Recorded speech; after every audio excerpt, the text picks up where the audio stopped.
प्रभु यीशु मसीह के मधुर नाम में आप सबको जय मसीह की। परमेश्वर की इस श्रृंखला में कि आप कौन हैं, आपका स्वागत है। हम सीख रहे हैं कि परमेश्वर हमसे बताना चाहता है कि हम कौन हैं, और जब हमारी एक पहचान आत्मिक लेवल पे होती है तो सच में जिसकी एक पहचान आत्मिक लेवल पे होती है उसकी खुशी का कोई ठिकाना नहीं होता है। फिर वो अपनी स्थिति को समझता है कि परमेश्वर की नज़रों में उसकी क्या स्थिति है। जब तक हमें ये पता नहीं लगता है कि हम हैं कौन, तो हमें अपनी स्थिति का पता नहीं चलता है, हमें अपनी पावर का पता नहीं चलता है और हम अपनी पावर को इस्तेमाल नहीं कर सकते हैं। जब हमें यह पता लगता है कि परमेश्वर जो महान है, जो स्वर्ग और पृथ्वी का सृष्टिकर्ता परमेश्वर है, उसने हमें यह पद दे रखा है और उसने हमें इसलिए बनाया है, तब हमें पता चलता है कि हमारे पास पावर क्या है। और फिर जब हम उस पावर का इस्तेमाल करते हैं जो अधिकार परमेश्वर ने मुझे और आपको दिया है, तब हम देखते हैं कि हमारे जीवन में हम कितनी विजय को प्राप्त करते हैं, हम कितनी सामर्थ को प्राप्त करके शैतान की सारी शक्तियों पर किस तरीके से हावी होते हैं। जब तक हमें ये मालूम नहीं रहता है कि हम हैं कौन, हमें हमारे बारे में नहीं पता चलता है कि हम कौन हैं और हमारी स्थिति क्या है, तब तक हम कुछ भी नहीं कर सकते। आपने देखा कि परमेश्वर ने हमें किन किन चीज़ों का अधिकारी ठहराया है, कैसे कैसे परमेश्वर ने अपनी सामर्थ्य दी है, किन किन पदों से परमेश्वर ने हमें भरा। अभी पिछले संदेश में हमने देखा कि परमेश्वर के हम राजदूत ठहरे हैं। हमने पिछले संदेश में भी ये सुना कि हम प्रभु यीशु मसीह की डालियाँ हैं और किस तरीके से उसमें जुड़े रहकर और उसमें बने रहकर प्रभु यीशु मसीह की सामर्थ को पहचान सकते हैं। आज हम देखेंगे कि परमेश्वर का वचन मुझे और आपको क्या बताना चाहता है कि हम क्या हैं। अगर आप जानना चाहते हैं, मेरे साथ निकाल लीजिए मत्ती की इंजील, उसका 5 अध्याय और उसके 13वें पद में लिखा हुआ है, तुम पृथ्वी का नमक हो, परंतु यदि नमक का स्वाद बिगड़ जाए तो वे फिर किस वस्तु से नमकीन किया जाएगा, फिर वे किसी काम का नहीं, केवल इसके कि बाहर फेंका जाए और मनुष्यों के पैरों तले रौंदा जाए। हाँ मेरे प्यारे भाइयों बहनों, मेरे मित्रों, परमेश्वर का वचन ये कहता है कि हम पृथ्वी का नमक हैं। नमक से परमेश्वर ने, प्रभु यीशु मसीह ने हमारी और आपकी तुलना करी है, हमें नमक के समान बताया है। आप जानते हैं, आप 1 किलो आटे में आपको कितना नमक डालना पड़ेगा? आटा बहुत ढेर सा लगता है 1 किलो, है, परंतु नमक बिल्कुल थोड़ा सा लेना पड़ता है और वो थोड़ा सा नमक उस पूरे आटे को नमकीन कर देता है। आप कोई भी चीज़ लेंगे, कितनी भी आप 1 किलो चीज़ बनाएं या कुछ भी बनाएं, आपको नमक 1 किलो नहीं लेना पड़ेगा। 1 किलो आटे के लिए या 1 किलो चावल के लिए या 1 किलो दाल के लिए आपको चुटकी भर जो है वो नमक लेना पड़ेगा, एक थोड़ा सा नमक लेना पड़ेगा। ये भी नहीं कि आपको 1 किलो दाल के लिए या 1 किलो चावल के लिए या आटे के लिए आपको 50 ग्राम नमक की आवश्यकता पड़ेगी, ऐसा भी नहीं है। और परमेश्वर का वचन इस बात को बताता है और ये बात सही भी है और ये बात हमारे देखने में भी आती है कि वो चुटकी भर नमक जो होता है वो क्या करता है, सबको नमकीन कर देता है। नमक का मतलब हम पृथ्वी का नमक क्या है। सही में हम परमेश्वर ये बताना चाहता है कि जो परमेश्वर की शिक्षा, जो प्रभु यीशु मसीह की शिक्षा है, वो उन लोगों में जाकर हम ले जाएं, अपने जीवन को ले जाएं, ताकि वो हमारे जीवन को देखकर उस शिक्षा के द्वारा वो भी नमकीन किए जाएं और उस स्वाद को, क्योंकि सही माने में अगर नमक की हम बात करते हैं तो नमक का मतलब होता है स्वाद। अब आप कहेंगे कि कैसे?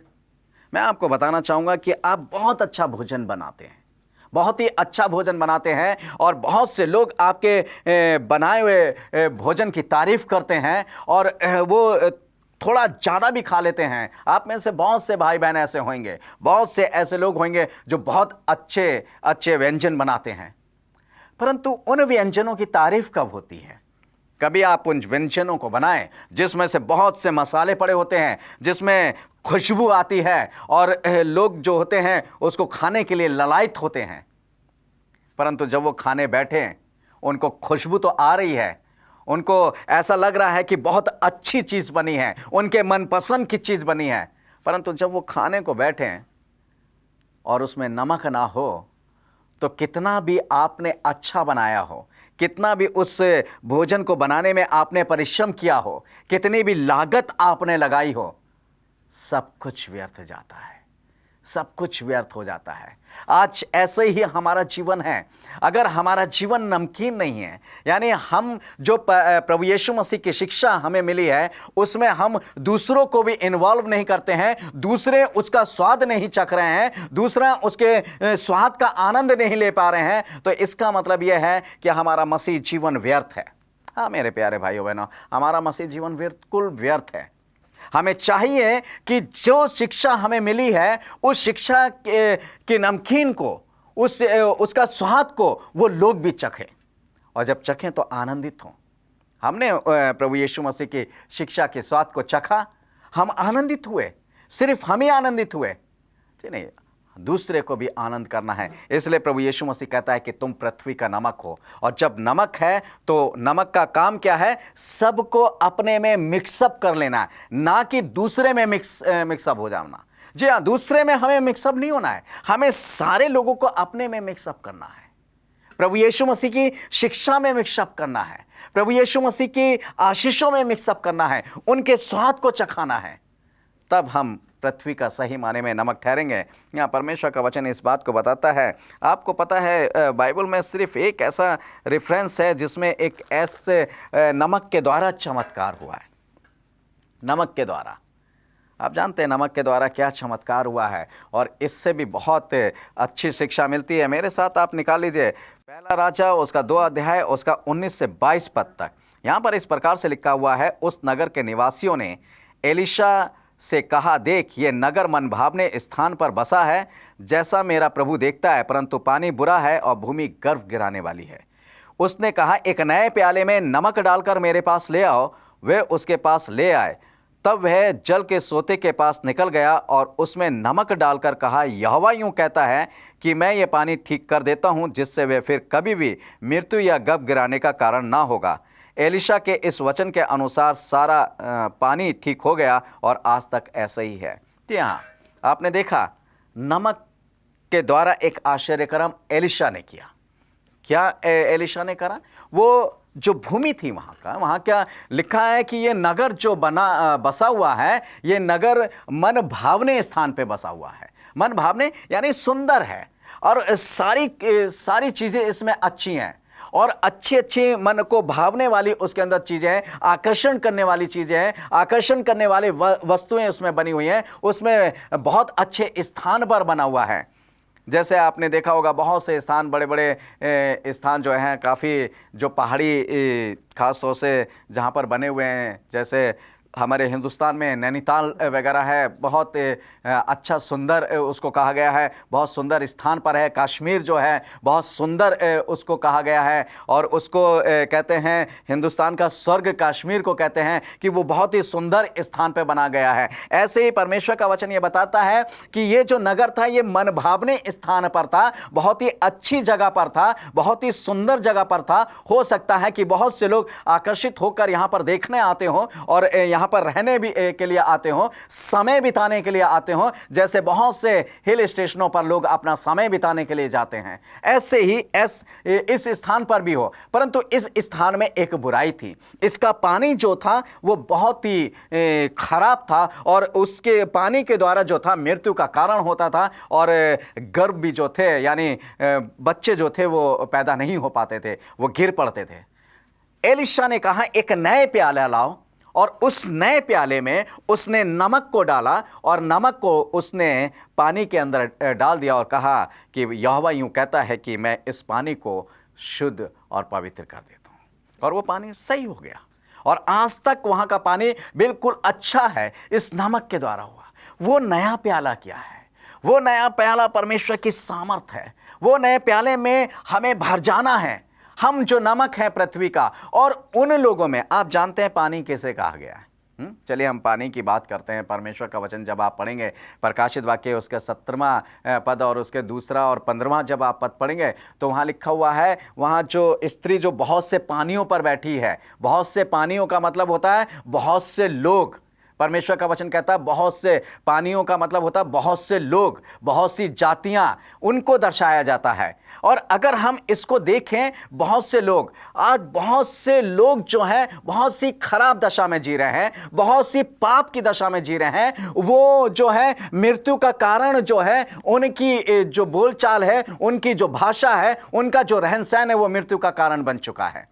तो मेरे प्यारे भाइयों बहनों, आइए हम परमेश्वर के सामर्थ के प्यारे में भर जाएं, और वो उसमें जाकर हम उसमें लोगों में जाके उंडेल जाएं, यानी उनको खरा बनाएं, उनको साफ और शुद्ध बनाएं। किससे? परमेश्वर की इस शिक्षा से, ताकि उनके बीच में ऐसा चमत्कार हो सके कि उनके जीवन से वो मृत्यु समाप्त हो जाए, वो अशुद्धतापन समाप्त हो जाए, वो सारी बुराई समाप्त हो जाए। जी हाँ, प्रभु यीशु मसीह वही नमक बनकर हमारे जीवन में आया, और उसने अपने आप को हमारे अंदर उंडेल दिया, ताकि वो मृत्यु बाहर निकल जाए और हम बहुताया का जीवन पाएं, ताकि वो सारी अशुद्धता बाहर निकल जाए, ताकि हम शुद्ध हो सके। आज यही ड्यूटी मेरी और आपकी भी है कि हम उस नमक का काम करें, कि लोगों को बचाने का काम करें, लोगों को सुरक्षित करने का काम करें, ताकि परमेश्वर की आशीषों को हम प्राप्त कर सकें। परमेश्वर का वचन ये कहता है, अय्यूब एक बात बहुत अच्छे से कहता है, मगर इससे पहले कि मैं अय्यूब की बात को सुनाना चाहूँगा, मैं एक कहानी सुनाना चाहता हूँ। एक छोटी सी कहानी है। एक राजा था किसी ज़माने में, उसकी 3 बेटियाँ थीं, बहुत ही सुंदर और बहुत अच्छी और सुशील बेटियां थीं कहते हैं। मगर वक्त बदलते देर नहीं लगती है। एक बार राजा ने अपनी 3 बेटियों को बुलाया और अपनी 3 बेटियों से पूछा कि तुम मुझसे कितना प्यार करती हो। बड़ी बेटी से उसने पूछा, तुम मुझसे कितना प्यार करती हो? बड़ी बेटी ने कहा कि मैं संसार की सारी धन दौलत से ज़्यादा आपको प्यार करती हूँ। राजा ने कहा कि इसको मेरा आधा राजपाट दे दो। वो बहुत खुश हुआ। मंझली वाली बेटे से पूछा कि तुम मुझे कितना प्यार करती हो? उसने कहा कि मैं तुम्हें अपनी जान से ज़्यादा प्यार करती हूँ। उसने कहा इसको भी राजपाट दे दो। उसको भी दे दिया गया। परंतु जब छोटी वाली का नंबर आया, छोटी वाली से पूछा कि तुम मुझे कितना प्यार करती हो, तो उसने कहा कि पिता मैं तुम्हें नमक के समान प्यार करती हूँ। उसका पिता झुंझला गया उसका यह उत्तर सुनकर, ये मुझे नमक के समान प्यार करती है। उसने कहा इसको निकाल दो। उसने उसको निकाल दिया, अपने राज से बाहर निकाल दिया। बहुत समय के बाद उसकी भी शादी हो गई, परंतु उसको एक राजकुमार मिला, बहुत अच्छी घराने में वो गई। परंतु उसके पिता ने उस समय उसकी शुद्धि नहीं ली। परंतु जब पिता बूढ़ा हो गया और उसने राजपाट सब त्याग दिया, तब वो बुढ़ापे में अपनी बेटियों के पास रहने के लिए गया। सबसे पहले वो मंझली बेटी के पास गया तो उसने उसको रहने से मना कर दिया। फिर वो अपनी मंझली वाली बेटी के पास गया, बड़ी बेटी के पास पहले गया, फिर छोटी मंझली बेटी के पास गया, उसने भी उसे मना कर दिया। अंत में वो अपनी बेटी के पास गया। उसने कहा देखें ये मेरे साथ कैसा व्यवहार करती है, मैंने तो इसे निकाल दिया, देखें इसके जीवन में क्या बातें हैं। वो गया तो उसकी बेटी ने देखा उसका पिता आया हुआ है। उसने अपने पिता को आदर मान सम्मान के साथ अपने महल में ले गई, उसको बैठाया, उसका स्वागत करा। फिर उसने बहुत तरह तरह के व्यंजन तैयार करे, बहुत तरह तरह के उसने भोजन बनाए, और उन भोजनों को जब वो उसके सामने परोसा गया और रखा गया, बोली बेटी तुमने तो बहुत ही अच्छे अच्छे व्यंजनों को तैयार करा हुआ है और बहुत खुशबू आ रही है और मैं बहुत दिनों से भूखा भी हूँ। उसने कहा पिताजी आप खाइए। जब पिता खाने लगा तो उसे खाया नहीं गया। वो सुंदर तो थे, वो बहुत अच्छे तो भोजन थे, उनके अंदर से खुशबू तो आ रही थी, बहुत से मसाले उसके अंदर पड़े हुए थे, परंतु वो खा नहीं सकता था। कारण क्या था? क्योंकि नमक नहीं था। क्योंकि नमक जो है वो स्वाद को पैदा करता है, उसके अंदर स्वाद नहीं था। और इसलिए पिता ने कहा कि बेटी इसमें तो नमक नहीं है।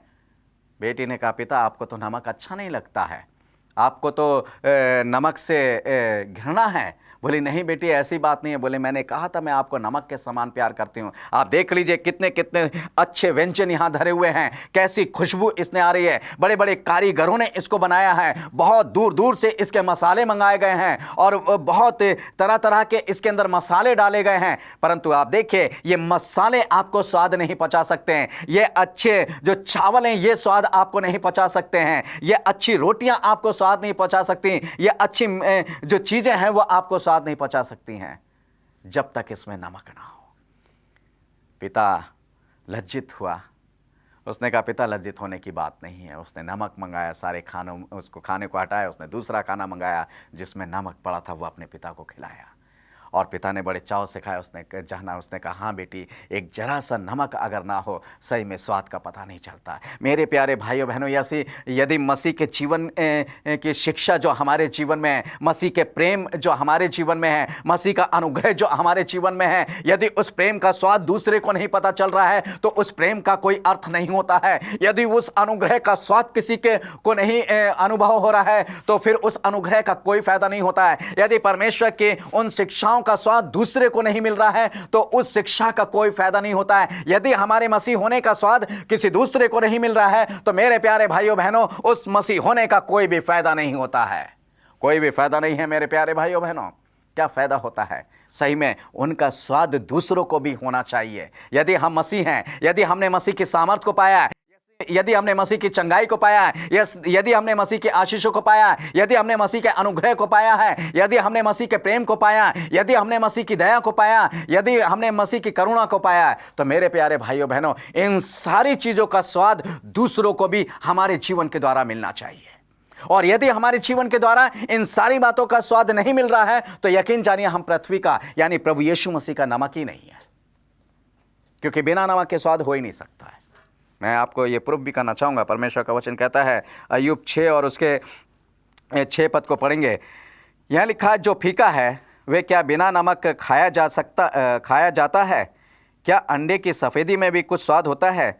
जिन वस्तुओं को मैं छूना भी नहीं चाहता वही मानो मेरे लिए घिनौना हार ठहरती हैं। जी हाँ, यहाँ लिखा जो फीका है क्या वे बिना नमक के खाया जा सकता है? जो फीका है, जब तक आप उसमें नमक नहीं डालेंगे उसका स्वाद आपको पता नहीं चलेगा कैसा है। मेरे भाइयों बहनों, तो आइए हम स्वाद बन जाएं। नमक का मतलब यह नहीं है कि हम नमक हो जाएं, नमक का मतलब है स्वाद बन जाएं। किसके स्वाद बन जाए? वो कहता है कि हम मसीह यीशु का स्वाद बन जाए, कि जो कोई भी हमें चखे वो क्या कहे कि सच में इसके अंदर से मसीह का स्वाद आ रहा है, ये मसीह का स्वाद इसके अंदर है। मेरे प्यारे भाइयों बहनों, कहीं ऐसा ना हो कि हम वो बेकार का नमक बन जाएं। परमेश्वर का वचन कहता है कि वो कहाँ फेंका जाएगा? बाहर फेंका जाएगा और पैरों तले रौंदा जाएगा। जिस नमक में नमकीन नहीं होता है वो व्यर्थ है। परमेश्वर का वचन इस बात को कहता है। मैं आपको एक चीज़ बताना चाहूँगा। परमेश्वर का वचन एक लूका और उसके 17 अध्याय उसके 32 पद में एक खंबे का जिक्र है। लूका 17 और उसके 32 पद में यहाँ लिखा हुआ है, लूत की पत्नी को स्मरण रखो। क्यों लूत की पत्नी को स्मरण रखें? क्या कारण है उसको स्मरण रखें।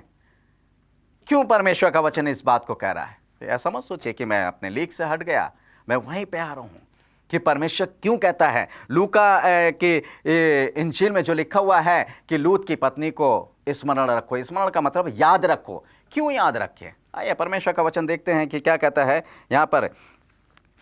उत्पत्ति की पुस्तक और उसका 19 अध्याय उसके 26 पद में लिखा हुआ है, लूत की पत्नी ने जो उसके पीछे थी दृष्टि फेर के पीछे की ओर देखा और वह नमक का खंबा बन गई। जानते क्यों बन गई? परमेश्वर ने उससे ये कहा था, परमेश्वर ने लूत और उनसे कहा था कि पीछे मुड़ के मत देखना, और वो पीछे मुड़ के देखने लगी। और जब वो पीछे मुड़ के देखने लगी तो वो नमक का खंबा बन गई, और वो ऐसा नमक का खंबा बन गई जिसके अंदर कोई स्वाद नहीं है और जिसके अंदर कोई खूबी नहीं है। वो बस एक नमक का खंबा बनी हुई है, वो आज गलती भी नहीं है। परमेश्वर का वचन कह रहा है कि उसको याद रखें। क्यों याद रखें? कहीं ऐसा तो नहीं कि हम भी लूत की पत्नी की तरह एक नमक का खंबा बने हुए हैं। हाँ साहब, हम मसीह तो हैं, परंतु हम वो नमक का खंबा हैं जो लूत की पत्नी थी। कोई फायदा नहीं है उस नमक से, वो खाने में नहीं डाली जा सकती है, उसको कोई खरीद नहीं सकता है, उसको कोई यूज नहीं कर सकता है। क्यों? क्योंकि वो तो एक बेकार का खंबा बनी हुई है। हाँ मेरे प्यारे भाइयों बहनों, क्यों उसने, परमेश्वर ने उसको कहा था कि पीछे मुड़कर तू मत देखना, और उसने क्या करा? पीछे मुड़कर देखा और वो नमक का खंबा बन गई। यहाँ पर परमेश्वर का वचन ये कहता है, लूका पीछे मुड़ने का जो एक तात्पर्य है वो मैं आपको बताना चाहता हूँ कि परमेश्वर का वचन क्या कहता है। लूका 9 अध्याय और उसके 62 पद में लिखा हुआ है, यीशु ने उससे कहा, जो कोई अपना हाथ हल पर रखकर पीछे देखता है वह परमेश्वर के राज के योग नहीं है। जी हाँ, यहाँ पर जो स्त्री यानी लूत की पत्नी जो नमक का खंबा बनी है, परमेश्वर ने उससे कहा था तू पीछे मुड़ के मत देखना, तुझे पीछे देखने की आवश्यकता नहीं है। क्यों पीछे देखने की आवश्यकता नहीं? क्योंकि अब पीछे कुछ रखा नहीं है तेरे लिए, क्योंकि अब पीछे जो है पुरानी बातें वो सब चली गई, अब उनसे कोई फायदा नहीं है। परंतु लूत की पत्नी को यह अकल कहाँ थी? उसने पीछे मुड़कर देखा और वो नमक के खंबा हो गई। और यहां पर लूका यही कह रहा है कि हल पर हाथ रखकर कोई पीछे नहीं देखता है। पीछे देखने का मतलब क्या है? अब हमारे पुराने जीवन को देखने से क्या फायदा? हम क्यों अपने पुराने जीवन को पीछे देखते हैं? अब हमें आगे की ओर देखना है। आगे की ओर देखने का मतलब कि पुराना जो स्वाद है वो तो समाप्त हो चुका है, पुरानी बातें जो हैं वो समाप्त हो चुकी हैं। अब नए स्वाद के साथ हमें आगे बढ़ना है। पौलुस क्या कहता है? मुझे पौलुस की एक बात बहुत अच्छी लगती है। पौलुस कहता है कि देख, मैं निशाने की ओर दौड़ा चला जाता हूं। जी हाँ, वो निशाने की तरफ दौड़ा चला जाता है, वो पीछे नहीं देखता है। क्यों नहीं पीछे देखता है? क्यों? क्योंकि वो मसीह यीशु का नमक है और वो चाहता है, वो आगे बढ़ना चाहता है, वो आगे बढ़ते हुए सबको प्रभु यीशु मसीह का स्वाद चखाना चाहता है, वो स्वाद चखाते हुए चलते चले जाना चाहता है उस निशाने की ओर जो प्रभु यीशु मसीह है, उस मंजिल की ओर जो प्रभु यीशु मसीह है, वो वहां तक पहुंचना चाहता है। और इसलिए वो कहता है कि मैं निशाने की ओर दौड़ा चला जाता हूं। मेरे प्यारे भाइयों बहनों, क्या आज भी हम पीछे मुड़कर देखते हैं? हम पीछे की शिक्षा में बने हुए हैं। आज सब कुछ प्रभु यीशु मसीह ने हमें नया कर दिया है। प्रभु यीशु मसीह ने हमारे स्वाद को बढ़ा दिया है, और प्रभु यीशु मसीह के इस स्वाद को हम दूसरों तक पहुंचाएं। परमेश्वर का वचन भजन में कहता है, चख कर देखो यहोवा कैसा भला है, हैं? चख कर देखो यहोवा कैसा भला है। सही में, मगर चख कर कैसे देखा जाएगा? जब हमारे अंदर वो सारी चीज़ों को देखेंगे, लोग हमारे अंदर उसके शिक्षाओं का, उसके अनुग्रह का, उसकी आशीषों के स्वाद को चखेंगे, तब देखेंगे, कहेंगे सच में परमेश्वर का स्वाद बड़ा अच्छा आनंददायक होता है, हमें भी ये स्वाद की ज़रूरत है, हम भी इस स्वाद को ले लें। मेरे प्यारे भाइयों बहनों, आओ हम उस स्वाद को दूसरों को भी बांटें, उस स्वाद को दूसरों तक ले जाएं, ताकि परमेश्वर की आशीषें जो हैं वो ले ले। गलतियों की पुस्तक में परमेश्वर का वचन ये कहता है, वैसे सही जो मीनिंग इसका है, गलतियों 4:6 में लिखा है, तुम्हारा वचन सदा अनुग्रह सहित और सलोना हो कि तुम्हें हर मनुष्य को उचित रीति से उत्तर देना आ जाए। जी हाँ, हमारा वचन जो है अनुग्रह सहित और सलोना होना चाहिए, ताकि हम हर एक को सही तरीके से मसीह का जो भी वचन है, वचन के मुताबिक सही तरीके से उत्तर दे सकें, और उस वचन के उत्तर को पाकर वो आनंदित हो सके। वही स्वाद है परमेश्वर का, वही स्वाद है प्रभु यीशु मसीह का। मेरे प्यारे भाइयों बहनों, प्रभु यीशु मसीह ने कुछ सोच समझ के हमें ये कहा है कि हम पृथ्वी का नमक हैं, और जब उसने सोच समझ के ये कहा कि हम पृथ्वी का नमक हैं, तो सच में हम वैसे ही नमक बने रहें, हम वैसे ही नमकीन बने रहें, हम वैसे ही दूसरों को भी प्रभु यीशु मसीह का स्वाद चखाते रहें, उसके वचन का, उसकी आशीषों का, उसके अनुग्रह का, उसकी करुणा का स्वाद चखाते रहें और उस स्वाद में खुद भी बने रहें और दूसरे को भी बनाएं। आइए इस वचन के द्वारा प्रभु हम सबको आशीष दे। आइए प्रार्थना करेंगे। स्वर्ग और पृथ्वी के सृष्टिकर्ता परमेश्वर यहोवा, तू महान परमेश्वर है, अनुग्रहकारी परमेश्वर है, दयालु परमेश्वर है। प्यारे प्रभु जी, सच में पिता परमेश्वर, तूने जो भी बातें कही हैं ऐसे ही नहीं कही हैं, तूने हमें पृथ्वी का नमक बनाया। प्यारे प्रभु जी, सच में पिता परमेश्वर, तेरा ये स्वाद हमें बना रहे, ताकि पिता परमेश्वर तेरे स्वाद को लोग हमारे जीवन से, हमारे चाल चलन, हमारी बोल चाल से चख सके। पिता परमेश्वर, तेरी सामर्थ, तेरी दया हम सब पर होने पाए, तेरा अनुग्रह हम सब पर होने पाए। तूने हमारी प्रार्थना को सुना, हम तेरा धन्यवाद करते हैं। हमें नमकीन बनाए रखा, हम तेरा धन्यवाद करते हैं। अपने स्वाद को हमारे जीवन में बनाए रखा, हम तेरा धन्यवाद करते हैं। ये प्रार्थना धन्यवाद के साथ प्रभु यीशु मसीह नासरी के नाम से मांगते हैं। आमीन और आमीन।